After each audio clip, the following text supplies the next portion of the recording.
ஈரோடு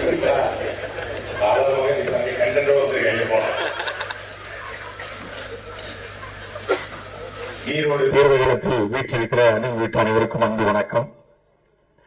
காலையில் ஒரு வாகனம் ஒளிபெருக்கி கட்டிக்கொண்டு உதயசூரியன் சின்னத்தை போட்டுக்கொண்டு சென்றது. சரி, என்னன்னு எட்டு பார்த்தா ஏழைகளின் சின்னம் உதயசூரியன், மாணவர்களின் சின்னம் உதயசூரியன், பாட்டாளி வர்க்கத்தின் சின்னம் உதயசூரியன், விவசாயியின் சின்னம் உதயசூரியன்.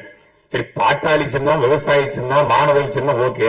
அது என்னப்பா ஏழைகளின் சின்னம் உதயசூரியன்? 1967 பிரச்சாரத்தில் இதுதான் இருந்தாங்க. ஏழைகளின் சின்னம் உதயசூரியன். 72 தேர்தல் வச்சு அப்பவும் சொன்னாங்க ஏழைகளின் சின்னம் உதயசூரியன். திருப்பி 77 தேர்தல் அப்பவும் சொன்னாங்க ஏழைகளின் சின்னம் உதயசூரியன். திருப்பி 86, 91, 96, 2001, 2006, 2011, 2014 நாடாளுமன்ற தேர்தல், 2014 சட்டமன்ற தேர்தல், 19, 21 தேர்தல், 24 நாடாளுமன்ற தேர்தல். 60 வருஷமா இந்த உலகத்தை ஓட்டிக்கிட்டு இருக்காங்க. ஏழைகளின் சின்னம் உதயசூரியன் 60 வருஷமா 70 வருஷம் ஓடுறாங்க. அப்ப என்ன அர்த்தம்? உதயசூரியன் இருக்கிற வரை ஏழைகள் இருப்பான் என்பதை மறைமுகமா சொல்றாங்க. அதுதான் நாங்க முடிவு பண்ணிட்டோம்னா, முதல்ல நாங்க ஓட்டு கேட்டு வந்து யாரும் சொல்லிருக்கீங்க சீமான் ஓட்டு கேட்டு ஈரோட்டு வந்து இல்ல, உங்களை ஒழிக்கத்தான் தான் வந்துக்கிறோம் ஈரோட்டுக்கு.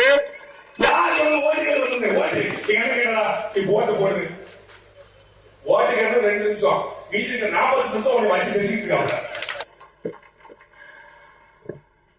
எங்க அண்ணன் சீமானோட நான் வந்து ஒரு விஷயத்துல நான் முரண்படுறேன். நேருக்கு நேராக நான் அண்ணன் சீமானோட விவாதம் செய்ய கூட தயாரா இருக்கிறேன். இந்த விஷயத்துல நான் முரண்படுறேன். அண்ணன் சீமானோட தெரிஞ்சாக இந்த மேடையில் இருந்தே சொல்லுவாங்கல்ல, இந்தியாவிலே இருக்கின்ற மேடையில் இருக்கின்ற கட்சியிலே எதிர்க்கிற தைரியம் எனக்கு ஒருவருக்கு தான் இருக்கு என்று சொல்லிக்கொண்டு நான் இந்த ஏழாயிரத்தி ஏழு இந்த அமெரிக்க கைகூலி பிரிட்டிஷ் உருவாக்கி 30 வாக்குமூலம் வரக்கூடிய அந்த ஆய்வு கம்பல் அண்ணன் சீமானோவை பார்த்து கேட்கிறேன். பெரியார் தான் தமிழர்களை படிக்க வைத்தார் என்பது கருத்தை என் சீமான் மறுக்கிறார். பெரியார் தான் தமிழரை படிக்க வைத்தார், திராவிடம் தான் தமிழரை படிக்க வைத்த ஆதாரத்தை நான் எடுத்து வந்திருக்கிறேன். ஆல் கேமராஸ் பெரியார் தான் தமிழரை படிக்க வைத்தார். என்ன சீமானவர்களே, நீங்கள் பெரியார் குறித்து தமிழ்நாடு தமிழரை பரப்பிக் கொண்டிருக்கீங்க. நீங்க ஒரு பெரியார் எதிர்ப்பாளர், நீங்க ஒரு திராவிட எதிர்ப்பாளர், ஒரு ஆரிய RSS கல்வி என்பதற்கான ஆதாரம் எங்களில் இருக்கிறது. பெரியார் மட்டும் என்ன என்றால் 1839 சென்னையில் தொடங்கப்பட்ட மெட்ராஸ் மெடிக்கல் காலேஜ் உங்களுக்கு கிடைச்சிருக்குமா? 1823 பிறந்த பெரியாரு டைம் டிராவல் பண்ணி போய் அப்படி பின்னாடி நிகழ்ச்சியில போய் 1835 மெட்ராஸ் மெடிக்கல் காலேஜ் தொடங்கப்பட்ட வரலாறு தெரியுமா? மரியாதைக்குரிய சீமானவர்களே, 1823 பிறந்த மரியாதைக்குரிய ஈரோட்டு பகவன் பகவன் தந்தை பெரியார்கள் 1847 போய் யூனிவர்சிட்டியில போய் அப்படியே 1840 பச்சையப்பா கல்வியை சென்னையிலே திறந்து வைத்தாங்க. அந்த அருமையான வரலாறு உங்களுக்கு தெரியுமா? நெட்டுக்கு நெட்டா கேட்கிறேன். 1824 பிறந்த ஈரோட்டு பகவன் அந்த பகுப்பிரிவை சுடர் அந்த சுவரியாத தமிழ்நாடு பேரவை தமிழர்களை படிக்க வைக்க தன்னுடைய தமிழ்நாடு வகையிலே 30,000 ரூபாய்க்கு ஆபரேஷன் வக்கலான மூத்த சபையில் தீர்ந்த அந்த ஈரோட்டு பகவன் பெரியார் அவர்கள் அவ்வளவு சிக்கனமா இருந்தாலும் சொல்ல வர்றேன்.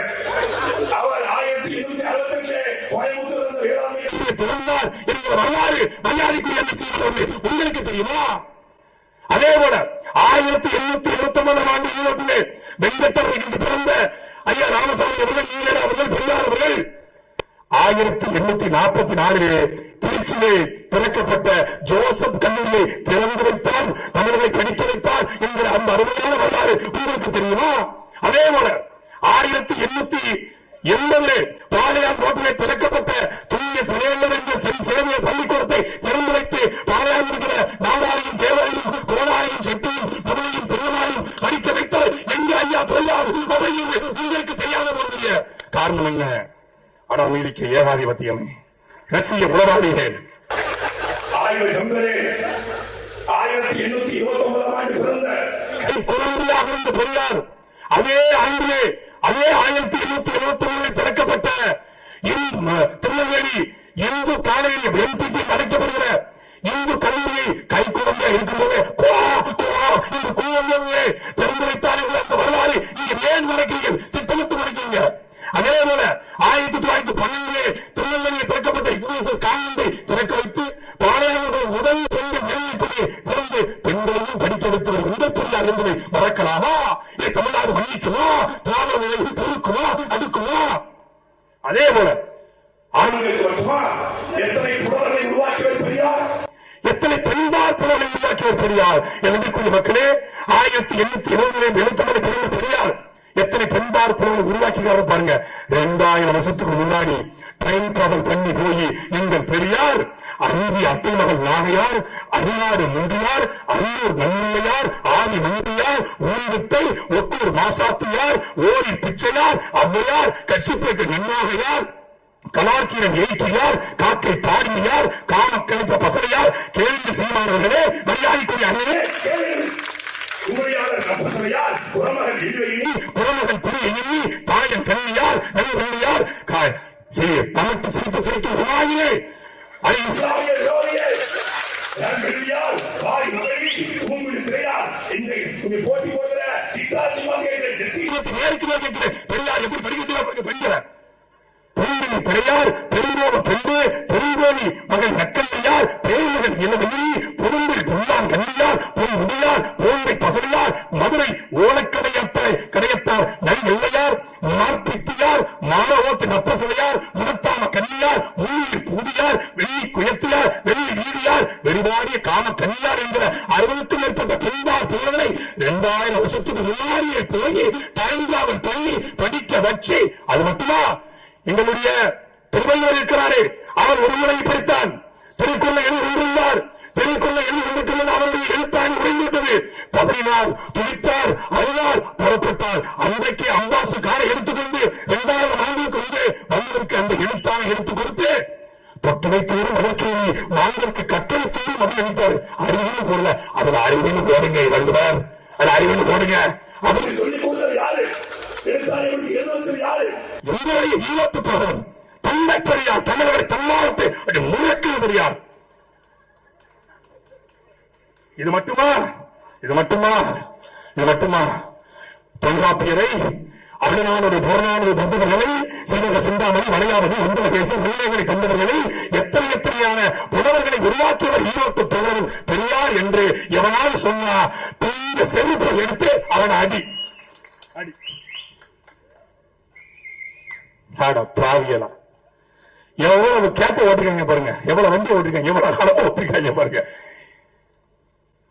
5000 ஆண்டுகளுக்கு முன்பு கீழடியில தங்கத்துல மூக்குத்தி செஞ்சிருக்கான், யானை தங்கத்துல சீப்பு செஞ்சிருக்கான். நீ 2 சீப்பு சொல்றது, நாங்க தேவமாறு, நாங்க விளக்குமாறு, நாங்க கோனாக்குமாறு, நாங்க நாடாக்குமாறு, நாங்க அந்த மாறுங்கிற யானை தங்கத்துல சீப்பு செஞ்சான் 5000 வருஷத்துக்கு முன்னாடி. அங்க மண் பாணியில ஆதன் கோதை என்கிற தமிழ் எழுத்துக்களை வச்சான். அந்த 5000 ஆண்டுகளுக்கு முன்பு கீழடியில எந்த உருக்கிற தொழிற்சாலை வைத்து, தங்கத்தை உருக்கிற தொழிற்சாலை வைத்து மண் பாணியில ஆதன் என்ன அவனுக்கு எந்த பெரியாரோ கண்டு கட்டுக் கொடுத்தார், எந்த திராவிடமோ படிக்க வைத்தது என்கிற கேள்வியை அண்ணன் சீமான் ஒருத்தர் தமிழ் நிலத்தில் எழுப்பியிருக்கிறார். அவர் RSS கையொலி, ஆரிய கையொலி, பிடி சுடவாங்கிய ஒப்புல வைக்கணும். அவரு ஈரோட்ல தேர்தல் பிரச்சாரத்துக்கு வந்து எல்லாரும் என்ன பண்ணுவாங்க, எங்க கட்சிக்கு ஓட்டு போடுதுன்னு சொல்லுவாங்க. அதான உண்மை. எந்த நிலைமைக்கு கொண்டு விட்டு பாருங்க. ஐயா 1967 ஆட்சிக்கு வந்த கட்சி, தமிழ்நாட்டு 6 முறை ஆழ்ந்த கட்சி, நவீன மாடல், திராவிட மாடல், ஃபாதர் ஆஃப் தமிழ்நாடு இருக்கிற கட்சி. அந்த கட்சியை எந்த நிலைமைக்கு ஒரு மனுஷன் உருவாக்கி இருந்தா எந்த சாவாங்கன்னா எந்த நிலைமைக்கு விட்டார் பாருங்க. 1000 ரூபாய் கொடுத்துட்டு சொல்றாங்கன்னா உதயசூரியனுக்கு ஓட்டு போடலாம் பரவாயில்ல, சீமானுக்கு மட்டும் ஓட்டு போட்டாங்க. சத்தியமா சொல்றேன், 2 சத்தியமா சொல்றேன், தமிழ் சத்தியமா சொல்றேன். நான் கருணாநிதி வாங்குறேன், சீமான் தம்பி இப்படி சொல்லல திமுக போறாலும் பரவாயில்ல, மைக்கு போட்டவங்க ஓட்டு ஏறிட்டா அவன் சேட்டையை தாங்க முடியாது. ஓட்டு ஏறும், உன்னை உடைப்போம். எங்க சேட்டை என்பதான் அறிவாங்க. நாங்க சாட்டை கிடையாது, நாங்க பெரிய சேட்டடா. எங்க சேட்டை 20 நாள் சீமான் பெண்டிங், 20 நாள்ல 2026 வரைக்கும் அந்த சீமான் பெண்டிங். 2028 அவர் நாங்க மட்டும் காலம் மாறிக்கொண்டிருக்கிறது. எந்த அண்ணன் சீமானுடைய பேட்டிய காணொலிய ஊடகத்துல போட மாட்டோம்னு சொன்னாங்களோ, பிரபாகரன் படம் வந்தா மானிடைசேஷன் கட் ஆயிரும், பிரபாகரன் படம் வந்தா ரெவென்யூ வராது, பிரபாகரன் படம் வந்தா ஸ்ட்ரைக் காப்பிரைட் ஆயிரும் சொன்ன ஊடகங்கள் 20 நாட்களாக பிரபாகரன் படத்தை மட்டுமே காட்டிக் கொண்டிருக்கிற ஒரு நிலையை தமிழ்நாட்டு அரசியல் உலகத்திலும் எங்கள் சீமானவர்கள் ஒட்டுமொத்த ஈழ தமிழர்களும் கொதிச்சு எடுத்துட்டாங்க.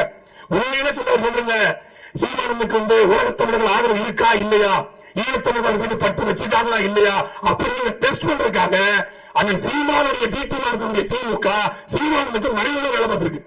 ஒரே ஒரு போர் போட்டா மொத்த பேர் வந்துட்டான், செருப்பை கட்டி அடிச்சு கொண்டு போயிடும். காலம் மாறிக்கொண்டிருக்கிறது, களமும் மாறப்போகிறது. வருகிற 5ஆம் தேதி ஈரோட்டில் மாநில தமிழர்கள் இந்த நிலம் யாருக்கான நிலம் என்கிற உறுதிப்படுத்துகிற இந்த களத்தில் போட்டுகிற மாநில தமிழர்கள் 5 மாத குழந்தையை தூக்கிக் கொண்டு 2010 காலகட்டத்தில் இருந்து பெருத்தெருவாக இனப்படுகொலைக்கு, குடங்குளம் அணுகுலைக்கு, குழாய் பிரச்சனைக்கு, ஸ்டெர்லைட்டுக்கு, மீத்தேனுக்கு, ஹைட்ரோகார்பன் தமிழ்நாட்டில் எந்த போராட்டம் இருந்தாலும் அங்கே சீமானம் இருந்தால் அங்கே சீதாட்சி இருப்பாள். தமிழ்நாட்டுடைய கன்னியாகுமரி தொடங்கி சென்னை வரைக்கும் இருந்த அத்துணை போராட்டத்திலும் அத்துணை ஆர்ப்பாட்டத்திலும் அத்துணை கண்ணல பொருட்களும் இருக்கிற ஒரே மகள் எங்களுடைய சீதாட்சி. தமிழர் களத்தில் இருந்து போராடிய அந்த மகளுக்கு தொடர்ச்சியாக சீமான் வாய்ப்பு. சீமான் யாரையும் வளர்விட மாட்டாரு, அவர் தாண்டி யாரும் வளர்ந்தா அவருக்கு பிடிக்காது. ஸ்டாலினை தாண்டி ராஜீவ்காந்தி வளர்ந்தா ஸ்டாலினுக்கு பிடிக்குமாயா? கருணாநிதியை தாண்டி துறைமுகம் வளர முடியுமா அந்த கட்சியில? ஜெயலலிதாவை தாண்டி எடப்பாடி செல்வராஜ் வளர முடியுமா? இப்ப எடப்பாடி தாண்டி செல்வராஜ் வளர முடியுமா? ஒரு கட்சியில அந்த கட்சியின் தலைவரை தாண்டி வளர முடியும். ஆனாலும் அண்ணன் சீமான் கருணாநிதி இருக்கும்போது கருணாநிதி உருவாக்கல, ஸ்டாலின் இருக்கும்போது ஒரு ஸ்டாலின் இல்ல, ஜெயலலிதா இருக்கும்போது இன்னொரு ஜெயலலிதா உருவாக்கல. ஆனா அண்ணன் சீமான் தான் இருக்கும்போது லட்சக்கணக்கான சீமான்களை உருவாக்கி வைத்திருக்கிறார். நீ ஊடகத்தில் பாரு, எல்லாரும் சீமான் மாதிரி பேசாது, சீமான் தம்பி சீமான் மாதிரி பேசாம அண்ணாதுரை மாதிரி பெரியார் பேச முடியும். தம்பியா தம்பினா அவருடைய அம்மாவுக்கு பிறந்தவனா இல்ல சித்தி மகனா? இல்லை, நாங்கள் குடும்ப உறவு அல்ல, கொள்கை உறவு, நாங்கள் கொள்கை உறவு. அப்போ அப்படிப்பட்ட ஒரு மகனை இந்த களத்தில் நிப்பாட்டி இருக்கிறார். இவர்கள் சொன்னார்கள், இந்தி தெரியாது போடா, இவன் உருட்டுல பூரா உருட்டுதான். திராவிடம் நாடு உருட்டு, இருட்டு, திருட்டு, புரட்டு. இவன் இந்தி தெரியாது போடா, இந்தி திருப்பதே ரயில் வராத துண்டமானத்தை தலையை வைத்து எங்க தாத்தா தடுக்க போனாலே நாங்கள் வந்தோம் ஆட்சியை பிடித்தோம்ன்றாங்க. இந்தி தெரியாது போடான்னு சொன்ன திமுக ஓட்டு கேட்கிற லட்சணத்தை பாரு, ஓட்டு கேட்கிற லட்சணத்தை பாரு, நல்லா பாரு, நல்லா பாரு, சூழ்நிலை பாரு. மரியாதைக்குரிய சென்ட்ரல் சேகர் சூழ்நிலை. Hello, excuse me please. உங்களுக்கு வெக்கம், உங்களுக்கு மானம், உங்களுக்கு சூடு, உங்களுக்கு சொல்ல ஏதாவது இருந்தா இதை எடுத்து ஒரு டிபேட் பண்ணுங்களா? நீங்க ஆம்பளை பண்ணுங்கடா. ஈழத்துக்கு போராட ஆம்பளை சாப்பிட்டா கேட்க சொல்ல சுட்டாலும் வச்சு டிபேட் பண்றல. இந்தியில எப்படா நீ ஓட்டு கேட்ப? தமிழ்நாட்டுக்குள்ள இந்தி ஒழுங்கு நீ மோசமத்துல எப்படா ஓட்டு கேட்ப? எப்படி ஓட்டு கேட்ப? எப்படி ஓட்டு கேட்ப? எப்படி ஓட்டு கேட்ப? இந்திய ஒழிக்கணும், யாருக்கு உங்களுக்கு ஒழிக்கணும். உங்க சன்சைன் பண்ணி கொடுத்துருந்து கிருத்திகா உதவி சொல்ற சாம் அதனால இந்திய ஒழிக்கணும். தயாரி மாறதுக்கு இந்திய ஒழிக்கணும். உங்க கட்சிக்காரங்க இங்க வடநாட்டுக்காரனுடைய ஓட்டு பிச்சை எடுக்க, அவன் கால மக்க பால்வாக்கு வாங்கிட்ட ஓட்டு கேட்க நீ இந்திய ஓட்டு கேட்க வெக்கமா இல்ல? நீ தமிழன் சொல்ற, இந்தி ஒழிகன்னு சொல்ற, இந்தி போனான்ற போட வெள்ளன்னு சொல்லிட்டு அந்த உதயசூரியன் இந்திய திணிக்கிற உதயசூரியனுக்கு எதிராக தமிழர்கள் அனைவரும் வாக்களிக்க வேண்டிய சின்னம் இனத்தின் வழிவாங்கி இருக்கிற இந்த ஓடி வாங்கி நன்றிக்கு மக்களே உண்மைக்கு, நேர்மைக்கு, எளிமைக்கு, நல்ல தலைமைக்கு இந்த